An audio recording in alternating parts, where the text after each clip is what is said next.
calls. We'll get to them in a couple of seconds, but Tim Wilson's decided to stay up late for us, and I appreciate it, because he's got an idea here which is, again, about superannuation, but also that fundamental idea about your capacity to be able to afford a home, a decent home, during your working life. And he joins us now via, Skype, Zoom, whatever depends to be. Tim, nice to see you, mate. We've heard that there's going to be an increase in the superannuation contribution. Let's put that to one side. But we saw during COVID that when people had an opportunity to access those funds to buy a damn house, to have a long-term bet for their own security, that's the bet they're willing to take. 100%, because when it comes down to Australians and understanding what's in the best interest of their working life and their retirement, the most important financial decision they can make is to own their own home. And if they can use their money to bring that forward, they benefit their working life and their retirement. But what we've done in Australia is a really perverse thing. Up until 1992, it was entirely logical. You saved for a deposit, bought a home, then started saving for your retirement. We've done this really perverse thing of forcing superannuation ahead of home ownership. And as a consequence, fewer Australians are owning their own home. Home ownership rates are declining across the country, particularly for young Australians since the early 90s. And as a consequence, they're actually going to enter into retirement poorer because they'll have higher costs because of super over homes, instead of having a proper system that respects home ownership is of paramount importance.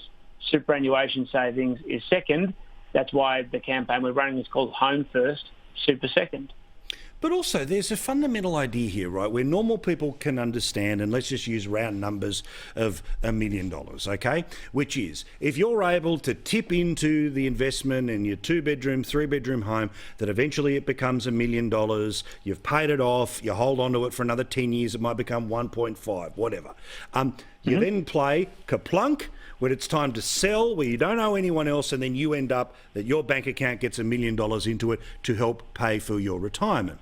Now, why I think this is a particularly attractive option is because, as we talked about, your old mob, the human rights people, they put out a report this week saying that there is hundreds of businesses that are willing to tell them they won't hire people over the age of 50. There's a big distance between 50 and when you're actually supposed to get access to your superannuation. So what are those people supposed to do? Instead of, if you got to a situation where you had effectively run out of employment options in your 50s, that you can play Kaplunk and take that giant amount of money, and that's what tides you over until pension age.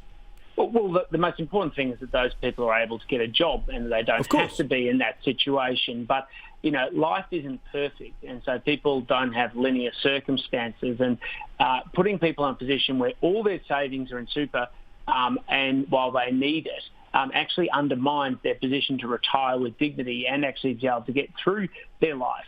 This is very common, not just people over the age of 50, but particularly common for the largest group who are now retiring in poverty, which is women, particularly post-divorce women, who often leave a divorce, don't have a home, but might have hundreds of thousands of dollars in super, and they've got 15, 20 years before they retire, and they don't have enough time to save a deposit, and then go on and buy a home and pay it off, or at least pay a large chunk of it off, while they've literally got hundreds of thousands of dollars that they can't access. So they get to retirement, they don't own a home, they have rising rent costs, and they actually have rising rent costs as well as an incapacity to be able to improve their life in retirement. So they're worse off in every stage. It's simply a form of insanity to put superannuation as a higher priority over home ownership. Yeah, I'm with you. Interesting stuff. We'll make sure that we put it all up on our socials, and obviously people can follow you on yours to hear more about the idea. Thank you, Tim. Really appreciate it, mate. Thanks, Paul. Remember, Home First, Super Second. Good man. There he is. There you go. .com. They've even got the damn website up. That's good messaging, Liz. You see, you put it onto a package, head to the website, homefirstsupersecond.com. 1300 30 34 35 is our telephone number. Quick break. Back.